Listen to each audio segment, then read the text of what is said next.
Hello students, welcome to Shweta Yadav Tutorials. Please like and subscribe my channel and hit bell icon for more updates.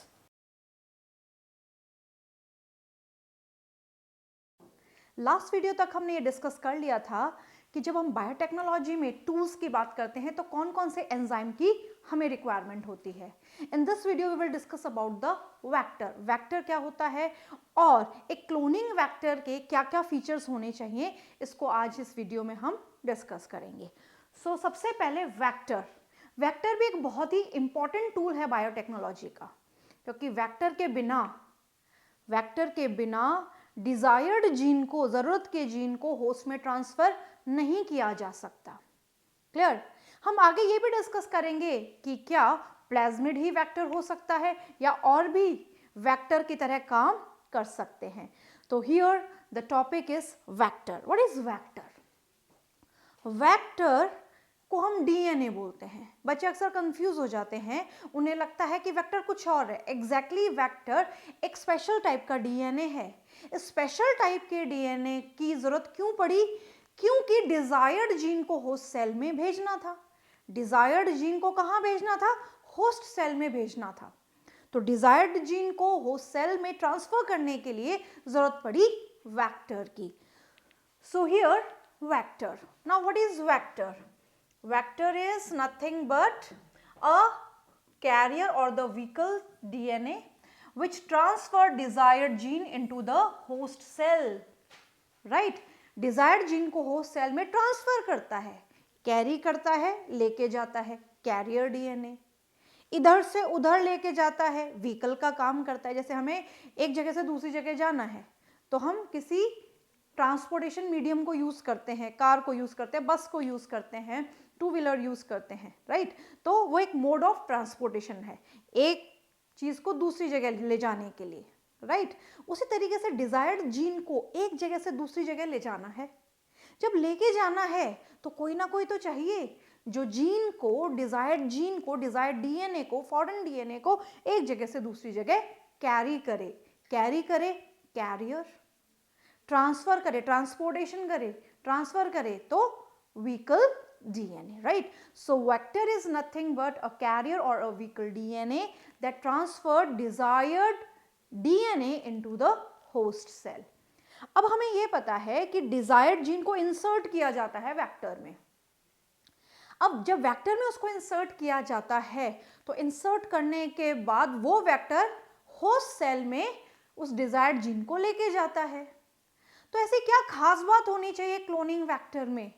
एक ऐसी क्या खास बात होनी चाहिए क्लोनिंग वेक्टर में कि जो बहुत ही इंपॉर्टेंट है, जो उसके फीचर बन जाए. तो नेक्स्ट हम पढ़ेंगे features required into a cloning vector. Cloning vector में क्या क्या फीचर्स होने चाहिए, इसके बारे में हम डिस्कशन करेंगे. क्लियर. तो सबसे पहला feature, origin of replication, ORI site होनी चाहिए. मतलब ओरिजिन ऑफ रेप्लिकेशन, जहां से रेप्लिकेशन शुरू होता है वो साइट होनी चाहिए. सेलेक्टेबल मार्कर्स होने चाहिए, एंड क्लोनिंग और रिस्ट्रिक्शन साइट होनी चाहिए. तो मैं दोबारा से रिपीट करती हूं, वेक्टर क्या है और इसकी क्या जरूरत है. वेक्टर व्हीकल या कैरियर डीएनए है जो डिजायर्ड जीन को होस्ट सेल में ट्रांसफर करने का काम करता है. एक क्लोनिंग वेक्टर में ओरिजिन ऑफ रेप्लिकेशन साइट होनी चाहिए, सेलेक्टेबल मार्कर्स होने चाहिए और क्लोनिंग या रिस्ट्रिक्शन साइट होनी चाहिए. तो एक वेक्टर में ये फीचर्स होने ही चाहिए. इन फीचर्स को हम one by one in detail discuss करेंगे कि ये फीचर्स किस तरीके से काम करते हैं. तो सबसे पहला आता है origin of replication, ORI site होनी चाहिए. अब इस बात को समझने के लिए हमें कुछ कॉन्सेप्ट समझना होगा. मान लीजिए ये हमारा वेक्टर है और इस वेक्टर में हमें डिजायर्ड जीन को इंसर्ट करना है. तो सबसे पहले हम इनकी नेमिंग कर दें. This is vector and this is desired gene. अब इस डिजायर्ड जीन को वेक्टर में पहले इंसर्ट किया जाए, तो इंसर्ट करने के लिए इन दोनों को लाइगेट करना होगा, कट करके लाइगेट करेंगे, तो इसको काट के जोड़ देंगे। ये यहाँ पे काट के इसको जोड़ दिया गया। अब इस वेक्टर का काम है इस डिजायर्ड जीन को कहां पे ट्रांसफर करे, होस्ट में ट्रांसफर करे। तो इसका काम है होस्ट में ट्रांसफर करने का। तो यहां पे ये होस्ट सेल है, मान लीजिए ये बैक्टीरियल सेल है, और इस बैक्टीरियल सेल में यहां पे क्या ट्रांसफर हो चुका है, ये डिजायर्ड जीन ट्रांसफर हो चुका है, ये डिजायर्ड जीन आ चुका है। क्लियर है?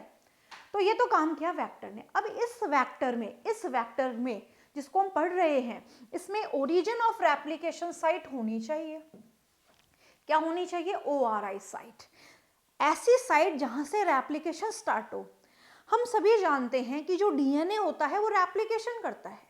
रेप्लिकेशन जहां से शुरू होता है, रेप्लिकेशन की शुरुआत जहां से होती है, वो शुरुआत करने वाली जो जगह है, वो साइट है, उसको हम कहते हैं ORI site, that is origin of replication. Origin मतलब जहां से रेप्लिकेशन होना शुरू होगा, that is origin of replication. अब ये जो ORI साइट है वेक्टर की है, मान लीजिए ये वेक्टर में ये ORI साइट है, ये रही ORI साइट, इस वेक्टर में ये ORI साइट है, ठीक है, ये ORI साइट है। अब अगर इस वेक्टर की ये ORI साइट है और इसी वेक्टर में डिजायर्ड जीन इंसर्ट हो चुका है, तो जब ये वेक्टर रेप्लिकेट करेगा तो डिजायर्ड जीन भी रेप्लिकेट करेगा। जब ये वेक्टर रेप्लिकेट करेगा तो ये डिजायर्ड जीन भी रेप्लिकेट करेगा, नेचुरल सी बात है। तो यहां पे हमें ध्यान क्या रखना है कि ORI किस लिए जरूरी है? ORI वेक्टर के रेप्लिकेशन के लिए जरूरी है, यानी कि वेक्टर की कॉपी नंबर इंक्रीज करने के लिए जरूरी है। साथ साथ में अगर वेक्टर की कॉपी नंबर बढ़ रही है तो वेक्टर में ही इंसर्ट हो चुका है डिजायर्ड जीन, इसकी भी नंबर इंक्रीज होंगे, यानी कि डिजायर्ड जीन के नंबर भी इंक्रीज होंगे, क्योंकि वेक्टर में ही तो इंसर्टेड है डिजायर्ड जीन। बहुत इंपॉर्टेंट बात है, ये कॉन्सेप्ट है बहुत इंपॉर्टेंट, इसे ध्यान रखना है। क्या कॉन्सेप्ट है कि अगर एक वेक्टर में ORI है तो इस ORI से ये डिजायर्ड जीन या डिजायर्ड DNA लिंक करता है, इस वेक्टर से ये लिंक करता है। ऐसा नहीं है कि ये जो ORI है इस DNA के, इस डिजायर्ड DNA जीन के साथ बिल्कुल चिपका हुआ है, ऐसा जरूरी नहीं है। अगर वेक्टर में ORI साइट है और उस वेक्टर में डिजायर्ड जीन है, तो अगर वेक्टर रेप्लिकेट करेगा, डिवाइड करेगा, तो डिजायर्ड जीन का भी रेप्लिकेशन होगा। तो इससे क्या फायदा होगा? इससे ये फायदा होगा कि ORI से यहाँ पे क्या बढ़ेंगी? इस वेक्टर की कॉपी नंबर बढ़ेंगी, ये बढ़ गई कॉपी नंबर। और अगर वेक्टर की कॉपी नंबर बढ़ रही हैं तो इस वेक्टर में जो इंसर्टेड DNA है या इंसर्टेड जीन है, इसकी भी नंबर इंक्रीज होगा, नेचुरल सी बात है, इसका भी नंबर इंक्रीज होगा। हो रहा है? So here the site ORI site increases the number of desired gene, ये रहे number of desired gene बढ़ रहे, ORI से number of desired gene बन रहे into the host cell। यहाँ पे ये किस में ट्रांसफर किया गया है? जिसमें ट्रांसफर किया गया इस सेल को हम क्या बोलते हैं? होस्ट सेल बोलते हैं बच्चों। क्लियर है? इसको हम क्या बोलते हैं? Host cell. जहां पे वो जाके अपना काम करेगा that is host cell. Clear है? तो यहाँ पे number of desired gene increase करने में ORI की मदद ली जाती है। नेक्स्ट इंपॉर्टेंट लाइन,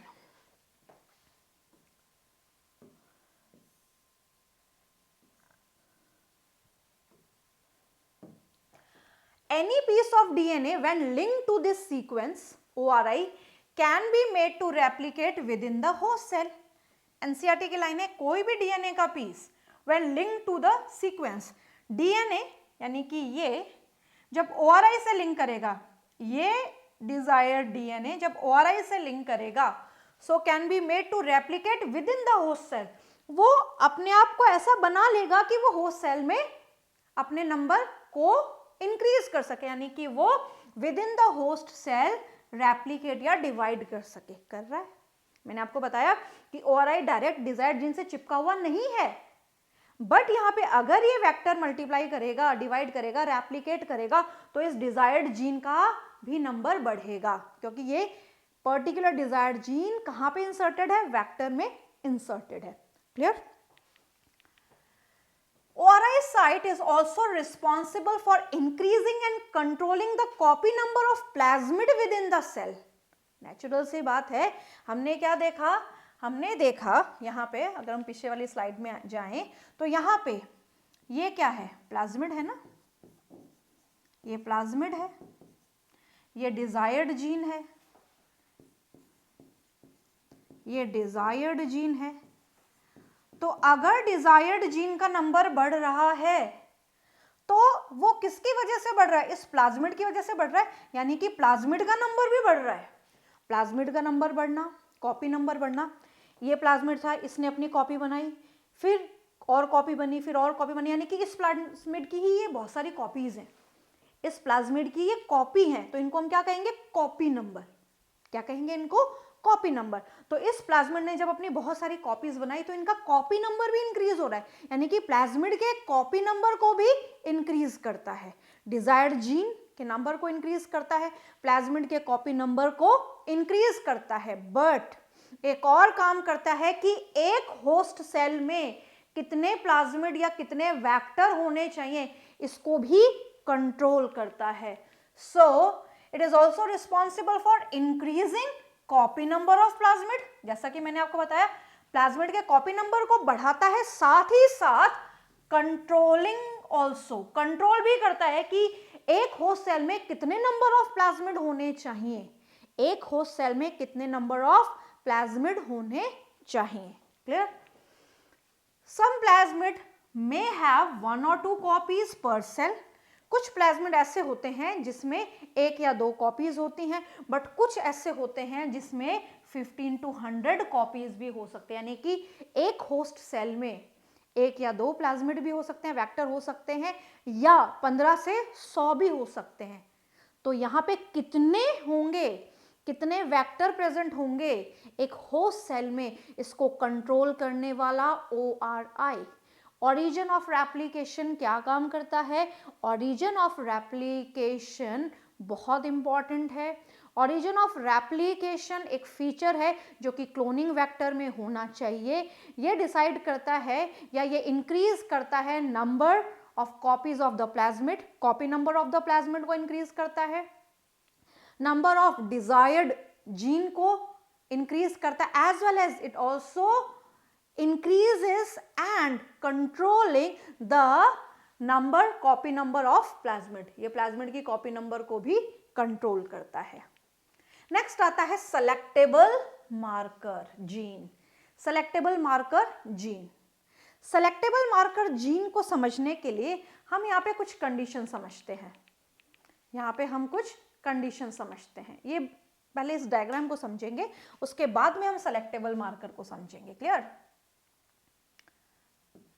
मान लीजिए ये हमारे पास प्लाज्मिड है, ये हमारे पास प्लाज्मिड है,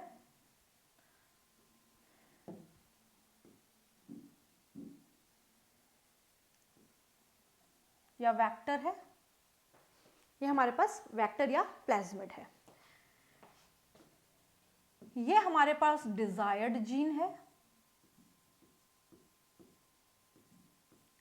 प्लाज्मिड और डिजायर्ड जीन को लाइगेट किया गया, पहले इनको कट किया गया और कट करने के बाद इस डिजायर्ड जीन को प्लाज्मिड के साथ अटैच किया गया। इस डिजायर्ड जीन को प्लाज्मिड के साथ अटैच किया गया, इंसर्ट कर दिया गया, अटैच किया गया, इंसर्ट कर दिया गया। This desired gene inserted into the plasmid और the vector. This is vector, this is vector and this is desired gene. ये वेक्टर है, ये डिजायर्ड जीन है। This desired gene is inserted into the vector. क्या बना? ये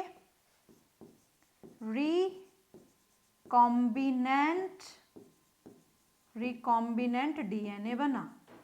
क्या बना? ये रिकॉम्बिनेंट डीएनए। ठीक है।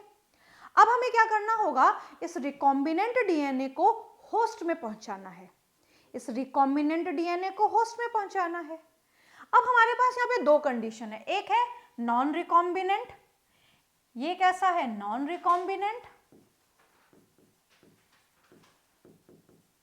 ये है नॉन रिकॉम्बिनेंट डीएनए और यह है रिकॉम्बिनेंट डीएनए।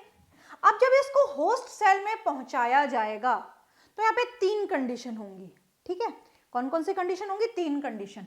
पहली कंडीशन इस होस्ट सेल में, ये तीनों ही होस्ट सेल है, ये तीनों ही क्या है, होस्ट सेल है।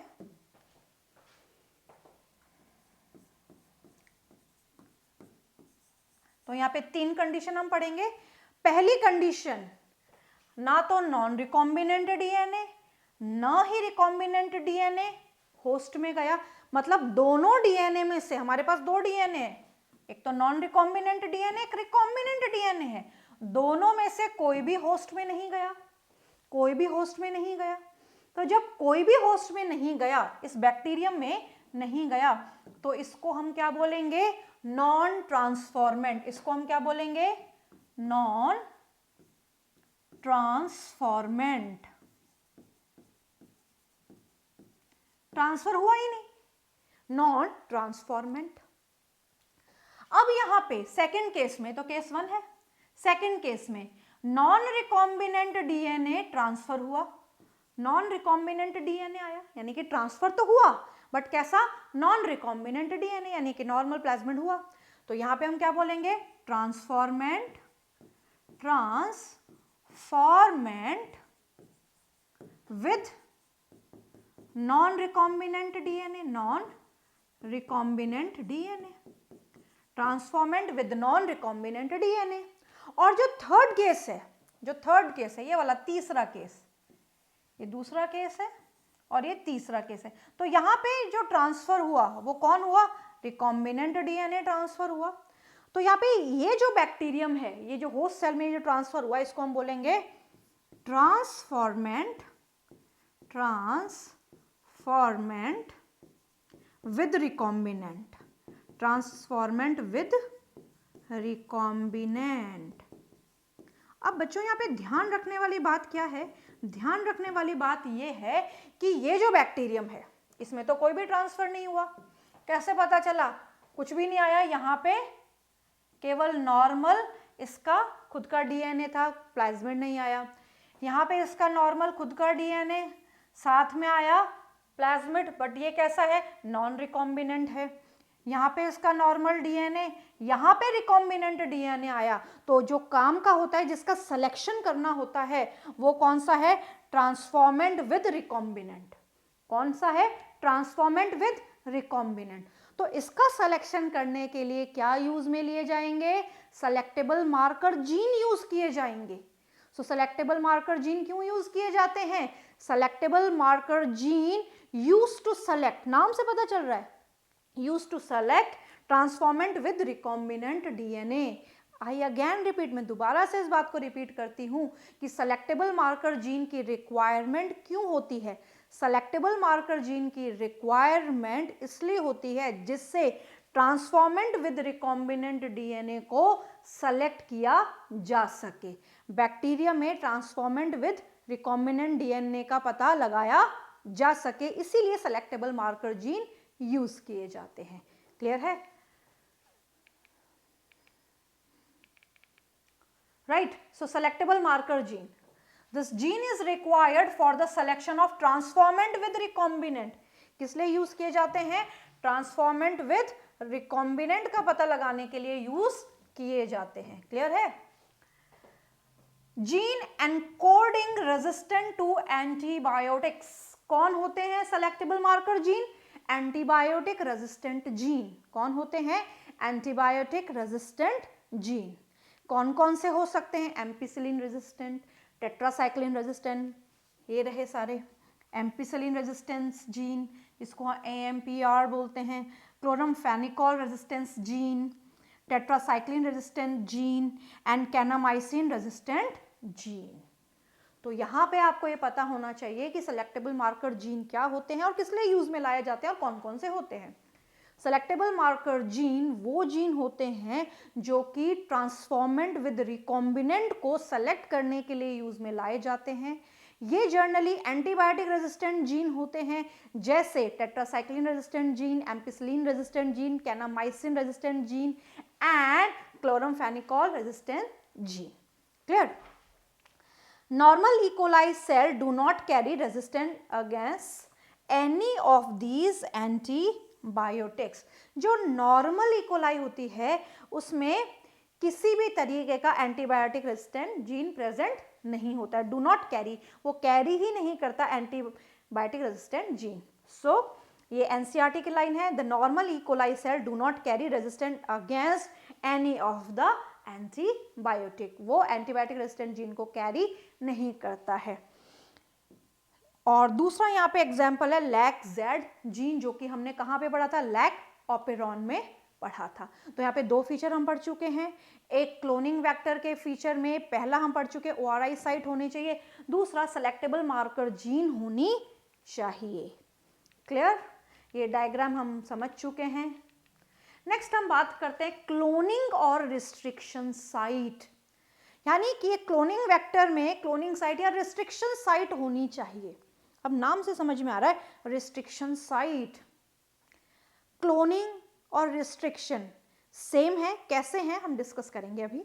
सबसे पहले रिस्ट्रिक्शन साइट, नाम से पता चल रहा है it is related with the restriction endonuclease, ये कहीं ना कहीं रिस्ट्रिक्शन एंडोन्यूक्लियस से लिंक कर रहा है, यानी कि वेक्टर में जिस साइट पे रिस्ट्रिक्शन एंडोन्यूक्लियस, एक पर्टिकुलर रिस्ट्रिक्शन एंडोन्यूक्लियस काम करता है, वो साइट होती है रिस्ट्रिक्शन साइट। एक बात और हमें ध्यान रखनी है कि जब रिस्ट्रिक्शन एंडोन्यूक्लियस काम करता है, एक रिस्ट्रिक्शन एंडोन्यूक्लियस काम कर रहा है, मान लीजिए इको R1 काम कर रहा है, तो पूरे वेक्टर में एक ही साइट होनी चाहिए इको R1 की, एक से ज्यादा साइट नहीं होने चाहिए। अब दूसरी बात यह है कि जहां पे भी आरी काम करेगा, जहां पे भी आरी कट लगाएगा, वहीं पे ही डिजायर्ड जीन आके इंसर्ट हो जाएगा, यानी कि जहां पे कट लगेगा वहीं डिजायर्ड जीन आके इंसर्ट होगा।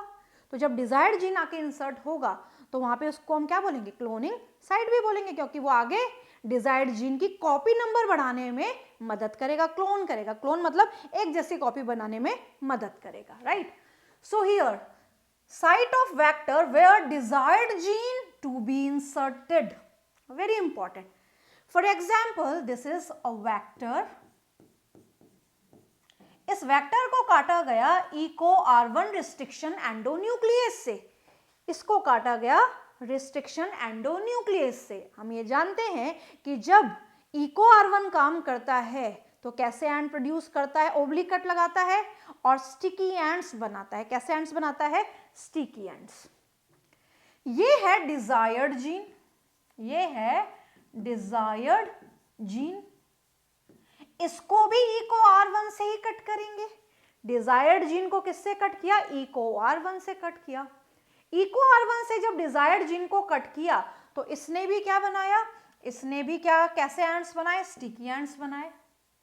अब दोनों ने स्टिकी एंड्स बनाए तो इसका फायदा क्या होगा, इसका फायदा होगा कि आसानी से इन पे डीएनए लाइगेज काम करेगा और इनको जोड़ देगा। इस पे आसानी से डीएनए लाइगेज काम करेगा और इनको जोड़ देगा। वेक्टर को भी और डिजायर्ड जीन को भी, दोनों को ही एक ही पर्टिकुलर आरई से कट करवाया, रिस्ट्रिक्शन एंडोन्यूक्लियस से। इसको भी इको R1 से, इसको भी इको R1 से कट कराया। दोनों ने कट करने पे स्टिकी एंड्स बनाए, ओवरहैंग जिसे हम बोलते हैं। अब ये जो स्टिकी एंड्स बने, इस स्टिकी एंड की सहायता से ये जो डिजायर्ड जीन है ये इजीली इंसर्ट हो गया किसमें, वेक्टर में, और यहां पे बना दिया इसने रिकॉम्बिनेंट डीएनए। तो यहाँ पे एनसीईआरटी क्या कहती है कि क्लोनिंग साइट या रिस्ट्रिक्शन साइट कौन सी होती है, रिस्ट्रिक्शन साइट जिस साइट पे रिस्ट्रिक्शन एंडोन्यूक्लियस काम करता है, जिस साइट पे रिस्ट्रिक्शन एंडोन्यूक्लियस काम करता है वो रिस्ट्रिक्शन साइट, और उसी जगह डिजायर्ड जीन आके इंसर्ट हो जाता है, तो रिस्ट्रिक्शन साइट को ही हम क्या बोलते हैं, cloning site. So the site of vector where desired gene is to be inserted, जहां पे डिजायर्ड जीन इंसर्ट हो रहा है। Cloning site actually a restriction site where RE cuts the vector. Cloning site actually एक restriction site है, cloning site restriction site है जहां पे RE कट लगाता है वेक्टर में, जहां पे RE कट लगाता है वेक्टर में. A vector should have restriction site for many restriction enzyme but only one restriction site for each enzyme. बहुत इंपॉर्टेंट लाइन है. मान लीजिए ये कोई वेक्टर है, मान लीजिए ये कोई वेक्टर है और इस वेक्टर में बहुत सारी RE के लिए रिस्ट्रिक्शन साइट हैं, बहुत सारे RE के लिए यहाँ पे रिस्ट्रिक्शन साइट है. मान लीजिए Eco R1, BAM1, PVU1 etcetera, Sal first, Hind three. Clear? ये बहुत सारे रिस्ट्रिक्शन एंडोन्यूक्लियस की रिस्ट्रिक्शन साइट यहाँ पे है. बट अगर हम इसमें देखें तो एक पर्टिकुलर RE के लिए एक ही रिस्ट्रिक्शन साइट है. इको R1 के लिए एक ही है, BAM1 के लिए एक ही है, साल फर्स्ट के लिए एक ही है, हिंड3 के लिए एक ही है. अगर एक से ज्यादा रिस्ट्रिक्शन साइट होंगी, अगर एक से ज्यादा रिस्ट्रिक्शन साइट होंगी तो यहाँ पे क्या होगा, एक से ज्यादा कट लगेंगे और एक से ज्यादा कट लगेंगे तो वेक्टर के बहुत सारे टुकड़े हो जाएंगे और क्लोनिंग में बहुत ज्यादा दिक्कत आएगी. अगर एक वेक्टर में एक से ज्यादा रिस्ट्रिक्शन एंडोन्यूक्लियस की रिस्ट्रिक्शन साइट हो, जैसे मान लीजिए ये वेक्टर है और इसमें इको R1 की ये भी साइट है, ये भी साइट है और ये भी साइट है, 3 साइट है. तो इको R1 इस वेक्टर के 3 टुकड़े कर देगा, ये 3 टुकड़े कर दिए इसने. और यहाँ पे जो डिजायर्ड जीन है, ये डिजायर्ड जीन है, ये कंफ्यूज हो जाएगा कि कहाँ पे जाके इंसर्ट होना है. तो यहाँ पे वेक्टर या प्लाज्मिड बहुत सारे फ्रैगमेंट्स में डिवाइड हो जाएगा अगर एक ही रिस्ट्रिक्शन एंडोन्यूक्लियस की एक वेक्टर में एक से ज्यादा साइट होगी तो.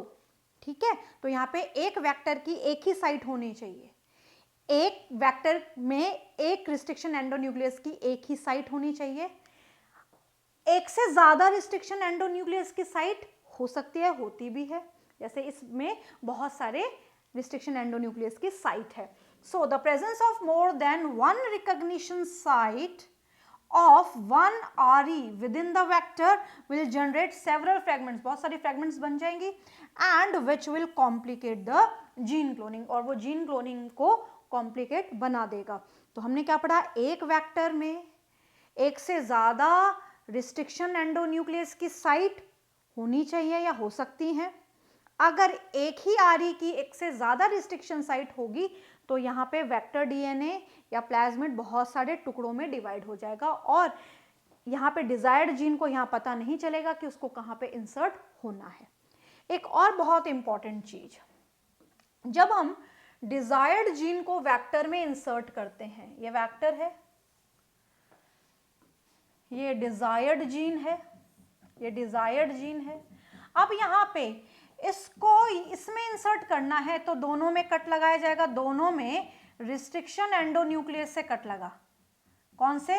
इको R1 ने कट लगाया और इको R1 ने जैसे ही कट लगाया तो यहाँ पे डिजायर्ड जीन इंसर्ट हो गया. कहाँ पे? डिजायर्ड जीन इंसर्ट हो गया वेक्टर में, रिकॉम्बिनेंट DNA बन गया क्योंकि दोनों में एक ही रिस्ट्रिक्शन एंडोन्यूक्लियस से कट लगाया. किस किस में? वेक्टर में भी और डिजायर्ड जीन में भी एक ही RE ने कट लगाया है.